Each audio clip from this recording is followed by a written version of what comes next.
News first ಆಯೋಜಿಸಿರುವ ಅತಿ ದೊಡ್ಡ ಎಕ್ಸ್ಪೋ ಆರೋಗ್ಯ ಹಬ್ಬ 2ನೇ ದಿನಕ್ಕೆ ಕಾಲಿಟ್ಟಿದೆ. ಇದ್ರ ಬಗ್ಗೆ ಮಾತನಾಡೋದಕ್ಕೆ ನನ್ನ ಜೊತೆ ಶ್ವಾಸ ಗುರುಗಳಾಗಿರುವಂತಹ ವಚನಾನಂದ ಸ್ವಾಮೀಜಿಗಳಿದ್ದಾರೆ. ಅವ್ರನ್ನ ಮಾತನಾಡಿಸ್ತಾ ಹೋಗ್ತೇನೆ. ಶ್ರೀಗಳೇ, ಹೇಳಿ, ಏನ್ ಅನಿಸ್ತು ನಿಮ್ಗೆ? ಕಾರ್ಯಕ್ರಮ ಹೇಗೆ ಅನಿಸ್ತು? ಇದೊಂದು ಮೊಟ್ಟಮೊದಲ ಹೊಸ ಕಲ್ಪನೆ. ಇದು ಒಂದು ಮಾಧ್ಯಮ ಜನಗಳ ಆರೋಗ್ಯದ ಕುರಿತು ಚಿಂತನೆಯನ್ನ ಮಾಡ್ತಾ ಇರೋದು. ಇದು ಮೊಟ್ಟ ಮೊದಲ ಬಾರಿಗೆ ನ್ಯೂಸ್ ಫಸ್ಟ್ಗೆ ನಾವು ಧನ್ಯವಾದವನ್ನು ಹೇಳ್ತೀವಿ. ಕನ್ನಡ ನಾಡಿನ ಜನಗಳ ಆರೋಗ್ಯದ ಬಗ್ಗೆ ಆಲೋಚನೆ ಮಾಡುವಂತ ಇವತ್ತೇನು ವಾತಾವರಣ ಒಂದು 2 ದಿನಗಳ ಕಾಲ ಆರಂಭವಾಗಿದೆ. ಸಾವಿರ ಜನ ಇಲ್ಲಿ ಬಂದು ನುರಿತ ಯೋಗ ತಜ್ಞರು, ಆಯುರ್ವೇದ ತಜ್ಞರು ಮತ್ತು ಡೈಟಿಷಿಯನ್ಸ್ಗಳು ಮತ್ತು ವಿವಿಧ ಆಹಾರ ತಜ್ಞರು ಇಲ್ಲಿ ಬಂದು ಆಹಾರದ ಬಗ್ಗೆ, ಒಟ್ಟು ಆರೋಗ್ಯದ ಬಗ್ಗೆ, ಅದು ಶಾರೀರಿಕ ಆರೋಗ್ಯದ ಬಗ್ಗೆ ಇಲ್ಲಿ ಎಲ್ಲವನ್ನ ಮಳೆಗಳನ್ನು ಇದ್ದಾರೆ. ಮತ್ತು ಕನ್ನಡ ನಾಡಿನ ವಿವಿಧ ಭಾಗಗಳಲ್ಲಿ, ಕೇವಲ ಒಂದು ಭಾಗ ಅಂತಲ್ಲ, ಉತ್ತರ ಕನ್ನಡ ಇರ್ಬೋದು, ದಕ್ಷಿಣ ಕನ್ನಡ ಇರ್ಬೋದು, ಮಲೆನಾಡು ಇರ್ಬೋದು, ಕಲ್ಯಾಣ ಕರ್ನಾಟಕ, ಎಲ್ಲ ಆಹಾರದ ಮಳೆಗಳು ಮತ್ತು ಗೋಶಾಲೆಗಳ ವಾತಾವರಣ ಕೂಡ ಇಲ್ಲಿ ನಿರ್ಮಾಣ ಆಗಿರೋದ್ರಿಂದ ಬಹುತೇಕ ಇದೊಂದು ಇಟ್ಸ್ ಬೆಸ್ಟ್ ಸ್ಟೇಜ್.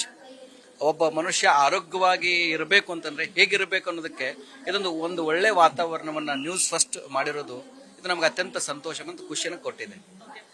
ಶ್ರೀಗಳೇ, ನೀವು ಹೇಳ್ತಾ ಇದ್ರಿ ನಮ್ಮ ದೇಹ ಕೂಡ ಒಂದು ಪ್ರಕೃತಿಯ ಹಾಗೆ ಅಂತ. ಸೊ ಯೋಗದ ಮೂಲಕ ನಾವು ಹೇಗೆ ನಮ್ಮನ್ನ ಆರೋಗ್ಯಯುತವಾಗಿ ಇಟ್ಕೊಳ್ಬಹುದು ಅಂತ ಈಗ ವರ್ಲ್ಡ್ ಹೆಲ್ತ್ ಆರ್ಗನೈಸೇಷನ್, ಯುನೆಸ್ಕೋ ಮತ್ತು ಯುನೈಟೆಡ್ ನೇಷನ್ಸ್ ಇವತ್ತು ಏನ್ ಮಾತಾಡುತ್ತೆ ಅಂದ್ರೆ ಗ್ಲೋಬಲ್ ವಾರ್ಮಿಂಗ್ ಬಗ್ಗೆ ಮಾತಾಡ್ತಾ ಇದೆ. ಹಾಗೆ ಆ ಗ್ಲೋಬಲ್ ಅಂದ್ರೆ ಈ ಶರೀರ ಕೂಡ ಹಾಗೇನೆ, ಪ್ರತಿಯೊಂದು ಕೂಡ ಇಲ್ಲಿ ಕೂಡ ವಾರ್ಮ್ ಆಗ್ತಾ ಇದೆ, ಇಲ್ಲಿ ಕೂಡ ಟೆನ್ಷನ್ ಹೆಚ್ಚಾಗಿದೆ, ಸ್ಟ್ರೆಸ್ ಹೆಚ್ಚಾಗಿದೆ. ಇದನ್ನ ಹೇಗೆ ನಾವು ಸಮತೋಲನ ಇಟ್ಕೋಬೇಕು, ಅದಕ್ಕೆ ಇದು ಶರೀರಕ್ಕೆ ಪ್ರಕೃತಿ ಅಂತ ಕರೀತಾರೆ. ಸೊ ಈ ಪಂಚಭೂತಗಳಿಂದ ಯಾವುದು ನಿರ್ಮಾಣ ಆಗಿದೆ, ಅದು ನೀರು, ಗಾಳಿ, ಭೂಮಿ, ಅಗ್ನಿ, ವಾಯು, ಆಕಾಶ, ಇದಕ್ಕೆ ಪಂಚಭೂತ ಅಂತ ಕರೀತಾರೆ. ಇದು ನಿರ್ಮಾಣ ಆಗಿರೋದಕ್ಕೆ ಪ್ರಕೃತಿ. ಆ ಪ್ರಕೃತಿ ಚೆನ್ನಾಗಿದೆ ಅಂತಂದ್ರೆ ಈ ಪ್ರಕೃತಿ ಚೆನ್ನಾಗಿದೆ ಅಂತ ಅರ್ಥ. ಅಲ್ಲಿ ವ್ಯತ್ಯಾಸ ಆದ್ರೆ ಇಲ್ಲಿ ವ್ಯತ್ಯಾಸ ಆಗತ್ತೆ. ಮಳೆಗಾಲ ಆದ ತಕ್ಷಣನೇ ನಿಮಗೆ ಜ್ವರಗಳು ಬರೋದು, ಸಾಂಕ್ರಾಮಿಕ ರೋಗಗಳು ಬರ್ಲಿಕ್ಕೆ ಶುರು ಮಾಡ್ತಾರೆ. ಅವಾಗ ನಮ್ಮ ಆರೋಗ್ಯವನ್ನು ಹೇಗೆ ನಾವು ಪ್ರಿಪೇರ್ ಮಾಡ್ಕೋಬೇಕು ಅಂತ. ಪ್ರಕೃತಿಯಲ್ಲಿರುವಂತಹ ಪ್ರಾಣಿ ಪಕ್ಷಿಗಳು ವಾತಾವರಣ ಬದಲಾವಣೆ ತಕ್ಷಣ ಅಲ್ಲಿಂದ ಬೇರೆ ಜಾಗವನ್ನು ಖಾಲಿ ಮಾಡಿ ಬೇರೆ ಕಡೆ ಹೋಗ್ತವೆ. ಹಾಗೆ ನಮ್ಮ ಶರೀರದಲ್ಲಿ ಕೂಡ ಆ ರೀತಿ ಬದಲಾವಣೆ ನಾವು ಮಾಡ್ಕೋಬೇಕು.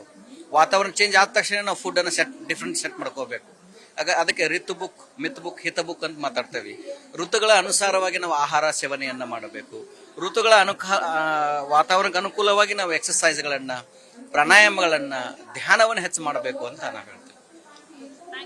ವೆಲ್ಕಮ್. ಇದಿಷ್ಟು ವಚನಾನಂದ ಶ್ರೀಗಳು ಯೋಗದ ಮೂಲಕ ನಮ್ಮ ದೇಹವನ್ನ ಯಾವ ರೀತಿಯಾಗಿ ಆರೋಗ್ಯಯುತವಾಗಿ ಇಟ್ಕೊಳ್ಳೋದಕ್ಕೆ ಸಾಧ್ಯ ಇದೆ ಅನ್ನುವಂಥದ್ದನ್ನ ನ್ಯೂಸ್ ಫಸ್ಟ್ ಮೂಲಕ ತಿಳಿಸಿಕೊಟ್ಟಿರುವಂತದ್ದು. ಕ್ಯಾಮರಾಮನ್ ಶ್ಯಾಮ್ ಸುಂದರ್ ಜೊತೆ ಪ್ರಗತಿ ಶೆಟ್ಟಿ, ನ್ಯೂಸ್ ಫಸ್ಟ್, ಬೆಂಗಳೂರು.